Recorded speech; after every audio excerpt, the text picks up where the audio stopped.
दोस्तों आज मैं एक्सप्लेन करूंगा हाल ही में ही रिलीज हुई एक बेहतरीन इंडोनेशियन हॉरर मूवी जो कि सच्ची घटना के ऊपर आधारित है, जो कि एक वायरल ट्विटर थ्रेड जिन पोली गिगी यानी कि गोस्ट ऑफ गिगी टीथ से इंस्पायर्ड है। काफी इंटरेस्टिंग मूवी है, आपको देखने में काफी ज्यादा मजा आएगा। और मैंने रिसेंटली ढेर सारी इंडोनेशियन हॉरर मूवीज को एक्सप्लेन किया है, कर्स ऑफ सेवन सीज को, और भी बहुत सारी हैं। तो आपने अगर नहीं देखी है जाकर देख लीजिए, उनका लिंक आपको नीचे पिन कमेंट में मिल जाएगा। तो चलिए अब बिना किसी देरी के चलते हैं सीधा वीडियो की तरफ।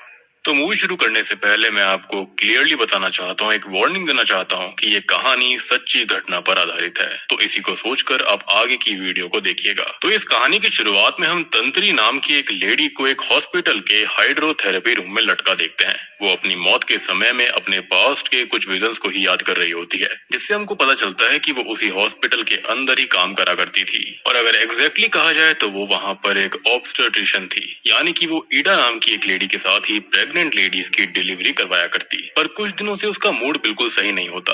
अब ईडा तब उससे उसकी परेशानियों के बारे में जानने की कोशिश करती है, यानी कि ये सब पास्ट में चल रहा था, लेकिन तंत्री ने उसको कुछ भी नहीं बताया था। मगर हाँ, वो दोनों काफी एज गैप होने के बावजूद भी काफी अच्छी दोस्त थी। खैर अब हॉस्पिटल में जब ईडा एक लेडी की डिलीवरी करवाने के लिए हाइड्रोथेरेपी रूम में जाती है तो वहाँ पर तंत्री की बॉडी को देखकर वो बहुत डर गई थी। जिसके साथ ही कहानी यहाँ से अब 5 साल आगे आती है, जहाँ पर हम अरुम और पीका नाम की 2 लड़कियों को देख पाते हैं, जो कि दोनों काफी अच्छी फ्रेंड्स होती हैं। और अभी वो इंटर्नशिप करने के लिए इसी लैम्बायोंग हॉस्पिटल के अंदर जा रही थी, जिसके अंदर 5 साल पहले तंत्री ने खुद को खत्म किया, यानी कि तंत्री अब जिंदा नहीं बची। वो हॉस्पिटल वैसे तो 5 साल से बंद पड़ा हुआ था, लेकिन अभी उसको वापस से ओपन करा जाने वाला था। अब बस के अंदर अरुम की तबीयत नौजिया की वजह से बिगड़ सी जाती है, लेकिन पीका उसको संभालते हुए जैसे तैसे हॉस्पिटल तक ले आती है, जहाँ पर उनकी मुलाकात हेरू से होती है, जो कि हॉस्पिटल के अंदर नॉर्मल काम करा करता था और ईडा का वो हस्बैंड भी था। वहाँ पर ही डॉक्टर रिंगो भी होते हैं, जो कि पहले तो फीमेल स्टाफ को इंटर्नशिप पर रखने से साफ इनकार कर रहे थे, लेकिन पीका के रिक्वेस्ट करने पर वो उन्हें डॉक्टर टेटो से बात करने के लिए कहते हैं। जिसके बाद में ईडा जो होती है वो पीका और अरुम को अंदर उनके रूम की तरफ लेकर जाती है। अंदर जाने पर पीका हर जगह को बहुत ध्यान से देख रही थी और अभी भी हॉस्पिटल के अंदर रेनोवेशन का काम चल ही रहा था, क्योंकि उसको 5 साल के बाद खोला गया था। अरुम की हालत अभी भी सही नहीं लग रही होती और पीका जब उसको डॉक्टर अरीफ को कॉल करने को कहती है तो हम अरुम के हाथ में ही एबॉर्शन पिल्स को देखते हैं, जिसको उसने खा लिया था और उसी की वजह से उसकी हालत खराब हो रही थी। अब इस बारे में वो कॉल करके किसी को बताती भी है। खैर अब रात के समय में वो छुपकर बाथरूम की तरफ जाने लगती है, लेकिन बाथरूम को ईडा अभी साफ कर रही होती है। इसी वजह से अरुम उसी हाइड्रोथेरेपी रूम के अंदर चली जाती है, जिसके अंदर तंत्री ने खुद को खत्म किया था। और ये जगह अभी भी बिल्कुल वैसी ही थी जैसा उसे 5 साल पहले दिखाया गया था। और तभी हम अरुम के पीछे डिमोनिक हाथों को भी नोटिस करते हैं, जो कि अचानक से गायब हो गए थे। शायद से ये डिमोनिक हाथ समझ चुके थे कि उसके पेट में बच्चा था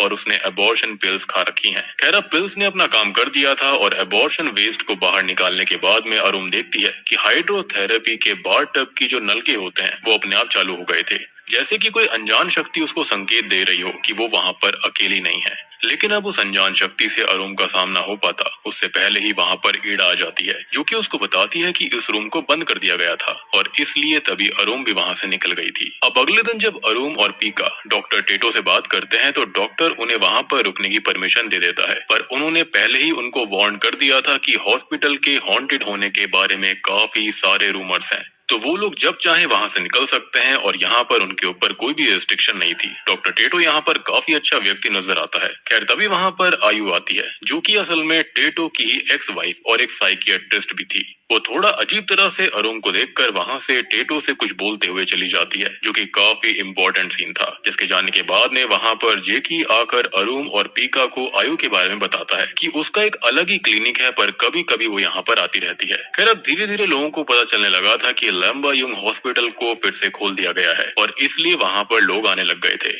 पर वो सभी अभी भी 5 साल पहले हुए तंत्री वाले केस के बारे में जानना चाहते थे। अब ये बातें पीका भी सुन रही होती है और उसको ये थोड़ा सा अजीब लगता है, पर अभी वो इस पर इतना ध्यान ना देते हुए अपने काम में लगी रहती है। अब अरुण अभी भी काफी ज्यादा शान थी और आज उससे मिलने के लिए दिमाग उसका बॉयफ्रेंड आया हुआ था और उसी के बच्चे की वो माँ बनने वाली थी। इनफैक्ट उसने जो कॉल किया था वो भी उसको ही करा था। अब हुआ ये था कि वो दिमाग के साथ में इंटीमेट हुई थी, वो प्रेग्नेंट हुई, लेकिन बाद में उसके बॉयफ्रेंड ने जिम्मेदारी लेने से मना कर दिया। इसलिए ना चाहते हुए भी अरुण को एबॉर्शन करवाना पड़ा, या फिर ये कहें कि करना पड़ा। दिमाग तो इन सारी बातों को एकदम लाइटली लेता है और वापस से एक बार अरुण के साथ फिजिकल होने की कोशिश करता है।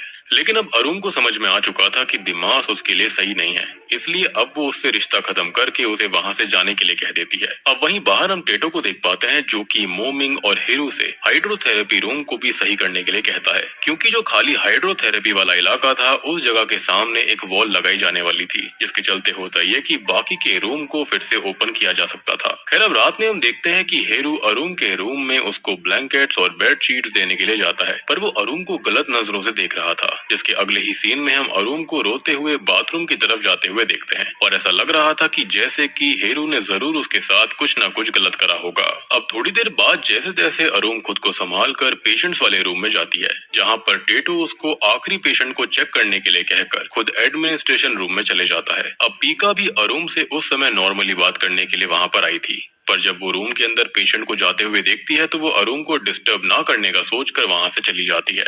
अब वो जो पेशेंट आई थी ना, वो कोई और नहीं बल्कि शॉकिंगली खुद तंत्री थी, जो कि हम जानते हैं कि वो पक्का उसकी स्पिरिट है, जो कि अजीब तरह से स्माइल भी कर रही होती है। और जब अरुण उसको चेक करने के लिए आगे बढ़ती है तो तंत्री उसके वोम को अजीब तरह से टच करने लगती है, जैसे कि उसे अरुण के एबॉर्शन के बारे में सब पता चल गया था। जिसके अगले ही पल लाइट चली जाती है, शायद से वो नाराज हो गई थी। और अब अरुण जब फोन की फ्लैशलाइट ऑन करके चेयर पर देखती है तो वहाँ पर तंत्री थी ही नहीं। और ये देखकर तो अरुण का तो एकदम दिमाग सा चकरा जाता है। वो रूम से बाहर निकलने की कोशिश करती है, लेकिन दरवाजा अपने आप बंद हो गया था। तंत्री तब उसको कहती है कि वो उसके साथ रहे, लेकिन अरुण इससे काफी डर गई थी। खैर अब जब लाइट आती है तो अरुण को रूम के अंदर कोई नहीं दिखता, लेकिन शीशे के अंदर देखने पर उसको तंत्री उसके ही कंधे पर बैठी हुई नजर आती है, जिसको देखकर अरुण इतनी सारा डर गई थी कि वो जमीन पर ही लेट जाती है। लेकिन तब तक टीटो वहाँ पर आ जाता है, जिससे कि सब कुछ एकदम नॉर्मल हो गया था। वहीं पर अब हम मोमिंग को देखते हैं, जो कि हाइड्रोथेरेपी वाले उस बाथ टब को तोड़ने की कोशिश कर रहा होता है, जिसके ऊपर तंत्री की लाश मिली थी। पर तभी वहाँ पर हीरू आ जाता है, जिसको देखकर शुरुआत में तो मोमिंग डर गया था, लेकिन जैसे ही वो बाथ टब को तोड़ने की कोशिश करता है तो उल्टा उसको ही चोट लग जाती है, जिस वजह से उसको लगने लगता है कि शायद उन्हें यहाँ पर काम नहीं करना चाहिए, क्योंकि अभी भी यहाँ पर कोई ना कोई नेगेटिव एनर्जी मौजूद है। लेकिन हीरू जो होता है वो बहुत ही अजीब सा व्यक्ति था, वो ऐसी चीजों पर बिल्कुल नहीं मानता।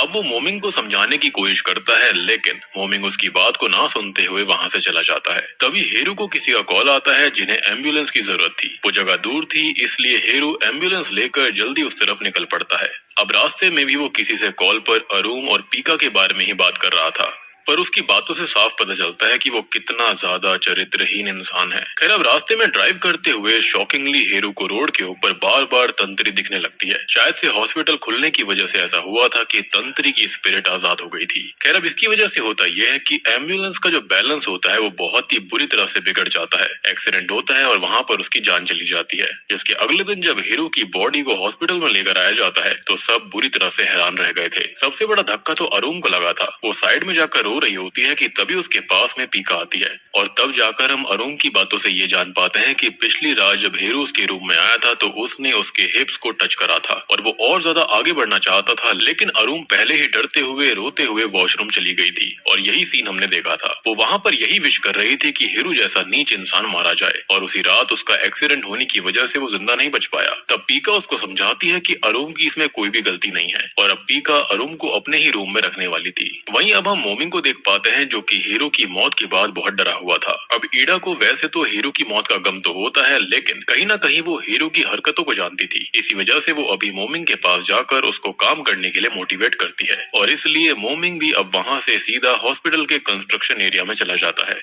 अब वहाँ पर जाकर वो अकेले काम कर रहा होता है कि तभी अचानक से रूम की लाइट चली जाती है और मोमिंग को अचानक से चप्पलों की आवाज आने लगती है, यानी कि लकड़ी की चप्पलों की। लेकिन खास चीज ये थी कि मोमिंग को याद आता है कि पूरे हॉस्पिटल में सिर्फ तंत्री ही ऐसी थी जो कि इन लकड़ी की चप्पलों का इस्तेमाल करा करती, जिसके तुरंत ही बाद तंत्री ने मोमिंग को हॉन्ट करना चालू कर दिया था, यानी कि उसकी स्पिरिट ने, जिससे डरकर जैसे जैसे मोमिंग भागते हुए एक नदी के क्लिफ पर आ गया था, जहाँ से दूसरी तरफ जाने के लिए सामने बस एक टूटा हुआ पेड़ था, जो कि असल में एक ब्रिज की तरह काम कर रहा था और वो रिवर साइड्स को जोड़ रहा था। खैर मोमिंग जल्दीबाजी में उस पेड़ को क्रॉस करने की कोशिश करता है कि अचानक से वो उस नदी में गिर पड़ता है, जहाँ से अभी वो जैसे तैसे किनारे पर आ चुका था। और अब सुबह तक वो घर भी पहुंच जाता है, लेकिन वहां पर वो बहुत ज्यादा रोने लगता है। तभी पास्ट के एक सीन में हम मोमिंग और हेरू को तंत्री की बॉडी को लटकाते हुए देखते हैं। जी हाँ, और मोमिंग खुद से ही कहता है कि उसने वो सब बस पैसे के लिए करा था, विच मीन्स कि तंत्री की मौत से हेरू और मोमिंग का कुछ ना कुछ लेना देना जरूर था। इसी वजह से वो उनके पीछे पड़ी हुई थी और उसने हेरू से तो अपना बदला ले लिया, लेकिन मोमिंग अभी भी बाकी था। खैर अब बात चाहे जो कुछ भी हो, मोमिंग काफी ज्यादा रिग्रेट में होता है और वो सच्चाई बताने के लिए ईडा के पास भी जाता है, जो कि उसको कंस्ट्रक्शन साइट के पास ही दिखाई देती है। लेकिन जैसे ही वो मोमिंग की आवाज सुनती है, वैसे ही रूम के अंदर चली जाती है, जहाँ पर जाने पर मोमिंग को पता चलता है कि वहाँ पर असल में कोई भी नहीं था। मतलब कि अब वो तंत्री के जाल में फंस गया और तंत्री तब उसको हॉन्ट करने के बाद उसकी पीठ पर फर्श पॉलिश करने वाली मशीन ही चढ़ा देती है, जिससे कि मोमिंग की पूरी पीठ घिस गई थी और बहुत ज्यादा खून बह जाने की वजह से उसकी मौके पर ही मौत हो जाती है। वहीं अरुण जो होता है वो आज भी किसी वजह से रोते हुए रूम में आती है, जिसको देखकर पीका तुरंत ही उसे गले लगाकर कंसोल करने की कोशिश करती है। और अरुण जो होती है वो अब इस इंटर्नशिप को क्विट करना चाहती थी, पर अभी पीका उसको समझाती है, उसे याद दिलाती है कि शायद उन्हें ऐसा नहीं करना चाहिए, क्योंकि उन दोनों के ही परिवार उनके ही सक्सेसफुल होने का वेट कर रहे हैं और उन्हें जल्दी से जल्दी सक्सेसफुल होना पड़ेगा। अब आगे रात में पीका की आंख खुलती है तो वो अरुण को बेड पर काफी ज्यादा डरा हुआ पाती है और अरुण तब उसको बताती है कि वो पेशेंट यानी कि तंत्री जो कि उस दिन उसके पास आई थी, वो कोई इंसान नहीं थी और वो अभी भी अरुण को बेड के नीचे क्रॉल करते हुए दिखाई दी है। और अरुण के सोते समय वो अपनी लंबी जीभ से उसकी बॉडी को लिक भी करती है। वो दोनों इस बारे में बात कर ही रहे होते हैं कि तभी वहाँ पर एक आदमी आकर उन्हें मोमिंग की मौत के बारे में खबर देता है, जिसको सुनकर ये दोनों बहुत ही ज्यादा शॉक्ड रह गई थी। अब मोमिंग के शरीर के पास जाने पर पीका को वहाँ पर रिंगो दिखाई देते हैं, जो कि कुछ सोच रहे थे और अभी वो ईडा के पास सीधा कुछ बात करने के लिए चले जाते हैं। पर ये देखकर पीका को रिंगो के रिएक्शन बहुत ही अजीब लगते हैं और इसलिए वो भी ईडा और रिंगो की बात सुनने की कोशिश करती है। लेकिन होता यह है कि रिंगो को पीका के वहाँ पर होने के बारे में पता चल गया था और इसलिए रिंगो बिना कुछ बात करे वहाँ से चला जाता है। पीका तब ईडा के पास जाती है, जो कि सच में काफी ज्यादा दुखी थी, क्योंकि एक दिन पहले हेरू और अब उसका एक और अच्छा दोस्त मोमिंग इस हॉस्पिटल के अंदर खत्म हो गया। अब पीका तब उनको शांत करवाती है, साथ ही साथ उनसे जानने की कोशिश करती है कि इस हॉस्पिटल के मालिक यानी कि मिस्टर बेगर जो है वो इन मौतों की जिम्मेदारी क्यों नहीं लेते। इवन अब तक उन्हें किसी ने देखा भी नहीं है। डॉक्टर टेटो को ही हॉस्पिटल का सारा काम संभालना पड़ता था, जिस पर ईडा भी कोई जवाब नहीं दे पाती, जिसके चलते ईडा डॉक्टर बेगस के बारे में इंटरनेट के ऊपर रिसर्च करती है, लेकिन इससे उसको कुछ खास पता नहीं चलता। ऐसा लग रहा था जैसे कि ये ओनर हवा में गायब हो गया हो। जिसके बाद जब वो घर में वापस जाती है तो दिमाग वहाँ से बाइक पर निकल रहा होता है और उस समय अरुण काफी ज्यादा परेशान घर के बाहर बैठी हुई थी। अब दिमाग वहाँ पर अरुण से बात करने के लिए था, पर हाल ही में ही अरुण के साथ क्लिनिक में जबरदस्ती करी गई थी, जिसके बारे में अरुण ने दिमाग को बताया था, जिस वजह से उल्टा उसने उसको प्रोमिस्क्यूअस कह दिया था। और इस शब्द का मतलब ये होता है जो इंसान काफी सारे लोगों के साथ में रिश्ता बनाकर रखता हो। खैर इस वजह से अरुण का मूड काफी खराब था। वहीं दिमाग जब सुनसान रास्ते पर होता है तब उसको रोड साइड पर तंत्री अकेले खड़ी हुई दिखाई देती है, जिसको देखकर दिमाग का तो ईमान ही डोल गया था। यानी कि जो वर्ड उसने अरुण के लिए इस्तेमाल किया था वो उसके ऊपर ज्यादा फिट बैठता था। खैर वो उसको अब घर छोड़ने के बहाने उसके पास जाता है और तंत्री की स्पिरिट यही तो चाहती थी, इसलिए वो दिमाग को जंगल के एक कच्चे रास्ते की तरफ इशारा करती है और दिमाग भी तब उसको अपनी बाइक पर बैठाकर उसी रास्ते पर जाने लगता है। लेकिन उस रास्ते पर जाते ही उसकी बाइक एक बहुत ऊंची क्लिफ से नीचे गिर जाती है। वहीं पीका अभी अरुण से जानने की कोशिश कर रही थी कि अब उसके साथ किसने जबरदस्ती करी थी कि तभी पीका को दिमाग की माँ का कॉल आता है, जो कि काफी वियर्ड सी बात थी, जो कि उसको दिमाग के भयानक हादसे के बारे में बताती है। अब दिमाग जो था वो उस एक्सीडेंट से बच तो गया था, लेकिन उसको काफी चोट आई थी और वो अभी हॉस्पिटल में था, इसलिए तुरंत ही अरुण और पीका दोनों ही उस हॉस्पिटल में जाते हैं जहाँ पर दिमाग को एडमिट करा गया। अब पीका को देखकर दिमाग की माँ उसको गले लगाकर रोने लगती है और उनकी बातों से हम जान पाते हैं कि जब दिमाग ने उनको ये बताया था कि वो लंबा यूं हॉस्पिटल में किसी दोस्त से मिलने के लिए जा रहा है, तो वो समझ गई थी कि वो पीका के पास ही गया होगा। अब पीका तो इस पर कोई भी जस्टिफिकेशन नहीं देती, लेकिन अरुण ये देखकर बहुत ही ज्यादा शॉक्ड थी। अब दिमाग की माँ के वहाँ से जाने के बाद वो समझ गई थी कि दिमाग पीका के साथ मिलकर उसे शायद चीट कर रहा था और पीका उसके साथ रिश्ते में भी थी, उसके साथ वो सोई भी थी। इसलिए अब अरुण पूरी तरह से टूटकर वहाँ से अकेली ही चली जाती है और पीका भी परेशान होते हुए रूम में वापस आती है। उसको बिल्कुल भी अच्छा नहीं लग रहा था। अब अरुण जब वहाँ पर होती है तो बाहर बारिश होने की वजह से वो पूरी भीगी हुई थी। लेकिन वो पीका से कोई बात नहीं करती और वो बस अपना सामान पैक करके वहाँ से जाने लगती है। तब पीका उसको ये बताती है कि हाँ, पहले उसका सच में दिमाग के साथ में रिश्ता था, पर उसने उससे ब्रेकअप कर लिया था क्योंकि पीका ने उसके साथ फिजिकली इन्वॉल्व होने से मना कर दिया। और ये सारी बातें बहुत ज्यादा पुरानी थी, जिस समय पीका ने हिजाब पहनना भी चालू नहीं करा था। लेकिन ये बात सुनते ही अरुम अचानक से पजस हो जाती है और यही कहती है कि तुम लोग हिजाब बस इसी वजह से पहनते हो ताकि तुम उस हिजाब की आड़ में अपने पाप को छुपा सको। अब ये चीज देखकर और सुनकर पीका बहुत डर जाती है, लेकिन अरुम तभी बेहोश हो जाती है। लेकिन अब होता यह है कि इतना ज्यादा मेंटल ब्रेकडाउन होने की वजह से उसकी हालत बहुत ही ज्यादा खराब हो गई थी और उसको हॉस्पिटल में भर्ती करवाना पड़ता है, जहाँ पर उसकी माँ उसकी हालत को लेकर काफी परेशान थी। पीका भी हॉस्पिटल में चल क्या रहा है इसके बारे में सच्चाई जानना चाहती थी, इसलिए वो टेटो से डायरेक्टली पूछती है कि हॉस्पिटल में आखिर चल क्या रहा है और मिस्टर बेगस यानी कि हॉस्पिटल के रियल ओनर कभी भी हॉस्पिटल क्यों नहीं आते। तो टेटो यहाँ पर थोड़ी सी स्माइल करता है और उसकी बातों से हम जान पाते हैं कि वो खुद ही इस हॉस्पिटल का असली ओनर है। जी हाँ, और बेगस तो असल में उनके ड्राइवर का नाम था जो कि काफी समय पहले ही रिटायर हो चुका है। उसने जानबूझकर हॉस्पिटल को चालू करते समय उसकी फोटो का इस्तेमाल करा था क्योंकि वो बस ये चाहता था कि उसके सारे स्टाफ मेंबर्स उसको एज अ फ्रेंड ट्रीट करे, ना कि बॉस की तरह। और उसका ये आइडिया काम भी कर रहा था, यानी कि असल ओनर तो हमेशा इन लोगों के साथ ही रहता था और यही रीजन था कि कभी बेगस उनके सामने नहीं आया। फिर आज के दिन ईडा भी उस हॉस्पिटल को छोड़कर अपने होम टाउन जा रही होती है क्योंकि पहले उसने तंत्री को खो दिया, उसके बाद हेरो और मोमिंग को भी, इसलिए अब उसकी इस जगह पर काम करने की हिम्मत नहीं थी। खैर अभी ईडा के जाने से पहले पीका उसको मोमिंग का एक लॉकेट देती है जो कि उसको मोमिंग के सामान से ही मिला था। अब उसको देखकर ईडा को एक बात याद आती है कि अगर कभी मोमिंग कोई गलती करके ईडा से साफ उसके बारे में नहीं बोल पाता था तो उस गलती की माफी मांगने के लिए वो एक नोट लिखकर लॉकेट में डाल दिया करता।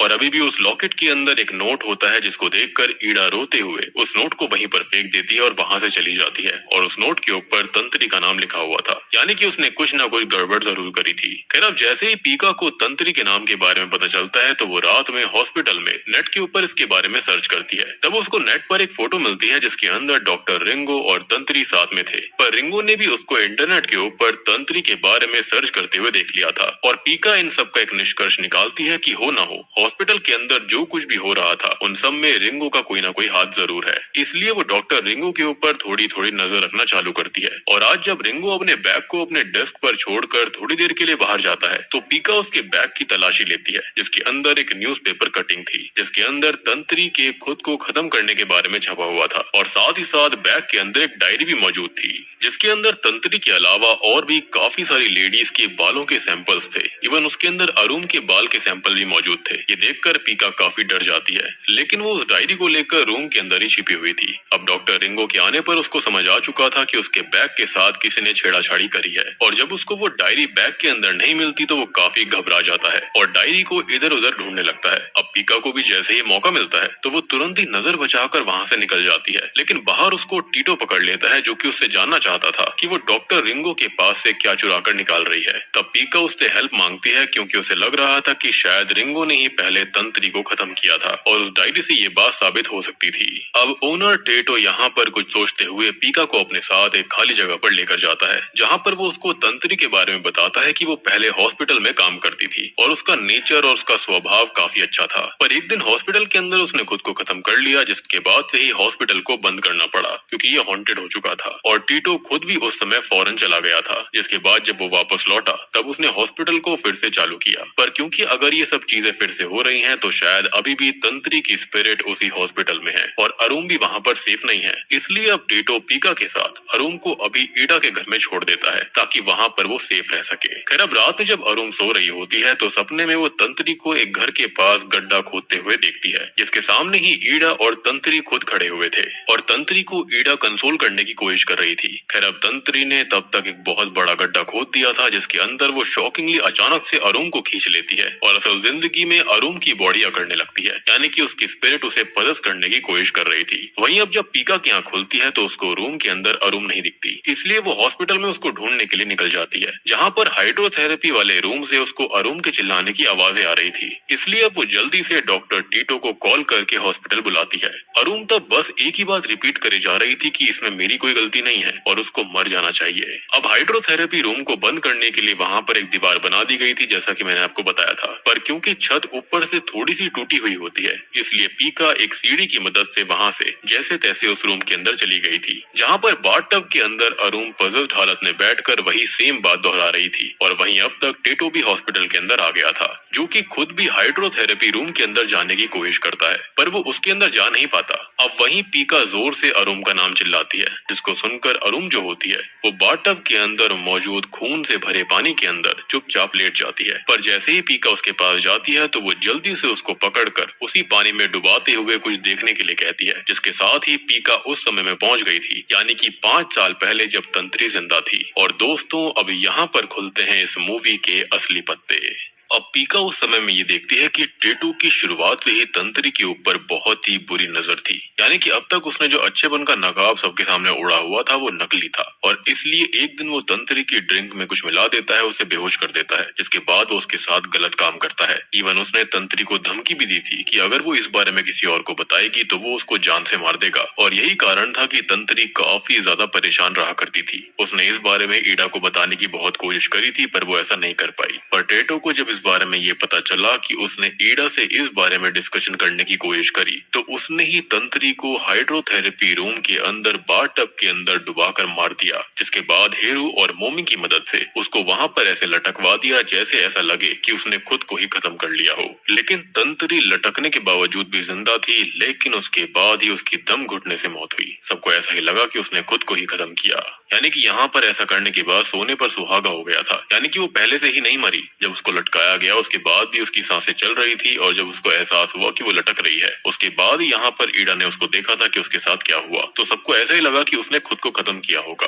और अब आपको ये बात भी समझ में आई होगी कि हेरू और मोमिंग को असल में उसकी स्पिरिट ने क्यों खत्म किया था। तेरा प्रेजेंट टाइम में पीका को अभी भी अरुण ने पोजेशन की हालत में पानी के अंदर ही डुबो कर रखा हुआ था। खैर अब तक जैसे तैसे वहाँ टेटो आ जाता है और अरुण को एक चांटा मारकर बेहोश कर देता है। खैर अभी तो पीका टेटो के सामने नॉर्मल रहती है और बस अरुण को सहारा देते हुए वहाँ से लेकर जाने लगती है। तब अरुण भी उसको धीरे से ये बात बता देती है कि उसके साथ जबरदस्ती करने वाला कोई और नहीं बल्कि खुद टेटो ही था, यानी कि सेकंड टाइम जिसने छेड़खानी करी थी वो वही था। उसने अरुण को भी सेम धमकी दी थी कि अगर वो आगे चलकर इस बारे में किसी को भी बताने की कोशिश करती है तो वो उसको जान से मार डालेगा। अब पीका वैसे तो इस बात को समझ जाती है, लेकिन अभी वो जैसे तैसे कर अरुण को लेकर निकलना चाहती थी। पर तब तक टेटो को पता चल गया था कि अरुण ने पीका को क्या बताया है, और बस इसलिए अब वो अरुण पर हमला कर देता है और वो पीका के हाथ पर भी स्टैब करता है, जिसके बाद पीका के साथ भी वो गलत करने वाला था कि इतने में ही पीछे से डॉक्टर रिंगो आ जाता है, जो कि जैसे तैसे टेटो का गला एक वायर से दबाकर उसे बेहोश करता है। और तब पीका उससे माफी मांगती है, और तब जाकर हम ये जान पाते हैं कि असल में तंत्री रिंगो की फियोंसे थी और वो दोनों एक दूसरे से बहुत प्यार किया करते। और जब वो खत्म हुई थी उस समय वो प्रेग्नेंट भी थी, जो कि सबसे शॉकिंग बात थी, विच एक्सप्लेन्स कि उसने अरुण के ऊपर ही अपना ध्यान क्यों दिया था, यानी कि उसकी स्पिरिट ने वो समझ गई थी कि अरुण प्रेग्नेंट थी। लेकिन बाद में जब उसको पता चला था कि अरुण ने अबॉर्शन कर दिया है, उस स्पिरिट को काफी दुख हुआ था। खैर अब रिंगो जो था वो ये समझ रहा था कि तंत्री के पेट में जो बच्चा पल रहा था वो उसका नहीं था, बल्कि वो शायद टेटो का था। और उसने इस बारे में पता करने के लिए पुलिस से भी कहा, लेकिन टेटो ने उस समय पुलिस को काफी सारे पैसे खिलाए थे, जिसके बारे में रिंगो को अब समझ आ रहा था। और अब आपको ये बात भी समझ में आ गई होगी कि आखिर डॉक्टर रिंगो अपनी डायरी के अंदर अलग अलग लड़कियों के बाल वगैरह क्यों रख रहे थे। तो बेसिकली वो एक तरह के सैंपल्स थे, जिससे ये पता चल जाता कि उन लड़कियों के साथ में जबरदस्ती किसने करी थी। वो ये सोच रहा था कि शायद से बालों के ऊपर कुछ ना कुछ ऐसा सबूत मिल जाएगा जिसके चलते ये बात साबित हो जाए कि टेटो ने उनके साथ गलत काम किया। लेकिन हम समझ सकते हैं कि टेटो अमीर था, काफी शक्तिशाली था, पुलिस के अंदर कॉन्टेक्ट थे, जिसके चलते उसने ये सारी बातें दबा दी थी। अब ऑब्वियस सी बात है, डॉक्टर रिंगो एक काफी आम सा इंसान था, जिसके चलते उसने बदनामी के डर से ज्यादा कुछ नहीं किया। उसने तंत्री को ही गलत मान लिया था, पर अब वो उसको मुक्त करवाना चाहता था, जिसका रास्ता शायद यही था कि हाइड्रोथेरेपी रूम को पूरी तरह से डिमोलिश कर दिया जाए, क्योंकि उसकी स्पिरिट वहीं से जुड़ी हुई थी, जिससे ही शायद तंत्री की स्पिरिट को आजादी मिलती। अब वो दोनों इस बारे में बात कर ही रहे थे कि तभी पीछे से टेटो उठ जाता है और रिंगो को 2 बार बुरी तरह से स्टैब करता है, और फिर वो उसे मॉक करने के लिए बताता है कि तंत्री के पेट में पल रहा बच्चा टेटो का ही था। तब पीका अभी अरुण को बचाने के लिए जल्दी से उसे बाहर लेकर जाने लगती है, और अब टेटो भी अब कुछ और मेडिकल टूल्स को लेकर उनका पीछा करने लग चुका था।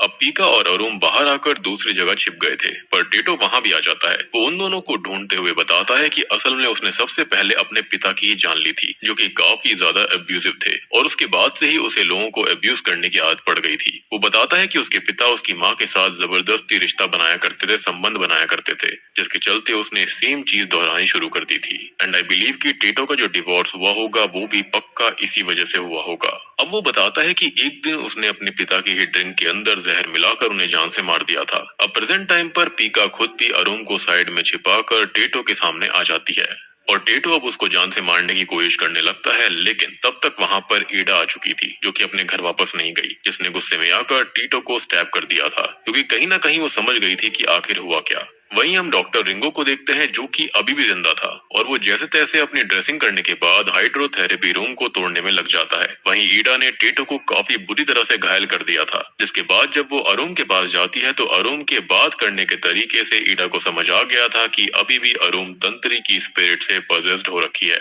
वो उसको देखकर काफी इमोशनल हो जाती है और वो सच में तंत्री को काफी ज्यादा मिस करा करती थी। तभी ईडा के पीछे से टेटो आकर उसके गले को बुरी तरह से काट डालता है, जिससे कि ईडा की मौके पर ही मौत हो जाती है। और अब टेटो पीका को भी नुकसान पहुंचाने ही वाला था, तब तक अरुण अब पूरी तरह से तंत्री से पजेस्ड हो जाती है और तंत्री बहुत ही बुरी तरह से टेटो के ऊपर हमला करते हुए सबसे पहले उसे स्टैब करती है और बाद में उसकी एक आंख भी नोच लेती है, जो कि सच में गूज बम्स देने वाला सीन था। अब वो टेटो को जान से मारने ही वाली थी कि तभी बीच में पीका आ जाती है, जो कि नहीं चाहती थी कि तंत्री अपने हाथों को इस तरह से गंदा करे। वो वादा करती है कि वो टेटो को जेल में भिजवा देगी और अभी वो तंत्री को आफ्टर लाइफ में जाने के लिए भी विनती करती है, जिस पर तंत्री भी मान जाती है और अरुण अब पूरी तरह से नॉर्मल हो गई थी। खैर अब अगले दिन सभी चीजों की रिपोर्ट लिखवा दी जाती है और जरूर इलाज के बाद टेटो को असाइलम जेल में डाल दिया जाता है और अब अरुण और पीका काफी खुश थे। खैर अब कुछ दिनों के बाद में हम आयु को देखते हैं, यानी कि टेटो की एक्स वाइफ को, जो कि अचानक से ही टेटो के पास जाती है और यहाँ पर अब पास्ट में हम ये देखते हैं कि जब आयु ने पहली बार अरुण को देखा था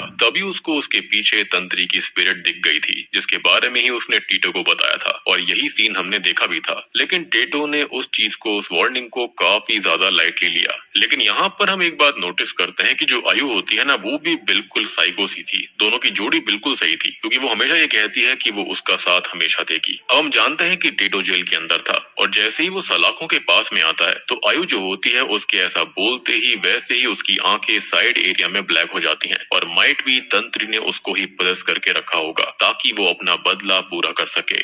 यानी कि तंत्री को टेटो के लिए सजा नहीं चाहिए थी, बल्कि उसको ये चाहिए था कि वो टेटो को जान से मार डाले। एंड आई बिलीव कि अब वो फाइनली ऐसा कर डालेगी। और बूम, इसी के साथ में लैम्बा युंग फिल्म यहीं पर खत्म हो जाती है। तो दोस्तों ये थी लैम्बा युंग फिल्म की कहानी, जो कि एक रियल हॉन्टेड असाइलम हॉस्पिटल से इंस्पायर्ड होकर फिल्म बनाई गई है, सच्ची घटना पर आधारित है। ये जो कहानी है वो एक वायरल ट्विटर थ्रेड जिसका नाम है जिन पोली गिगी, यानी कि गोस्ट ऑफ गिगी स्टीथ, उसके ही हिसाब से इसको बनाया गया है। अब देखो मैंने आपको सारी चीजें पहले ही एक्सप्लेन कर दी हैं, लेकिन इन केस आपका फिर भी कोई डाउट है तो आप कमेंट सेक्शन के अंदर पूछ लेना, मैं आपको उसका रिप्लाई जल्दी से जल्दी दे दूंगा। उम्मीद करता हूँ कि आपको वीडियो और एक्सप्लेनेशन पसंद आई होगी। पसंद आई है तो वीडियो को लाइक कर दीजिए, चैनल के ऊपर नए हो तो सब्सक्राइब कर लेना। और मैंने हाल ही में ही ढेर सारी इंडोनेशियन हॉरर मूवीज को एक्सप्लेन किया है जो कि नेटफ्लिक्स के ऊपर हाल ही में ही आई हैं। उनका लिंक आपको नीचे पिन कमेंट में मिल जाएगा, डू चेक इट आउट। तो मैं आप सबको मिलता हूँ अगली वीडियो के साथ में, तब तक के लिए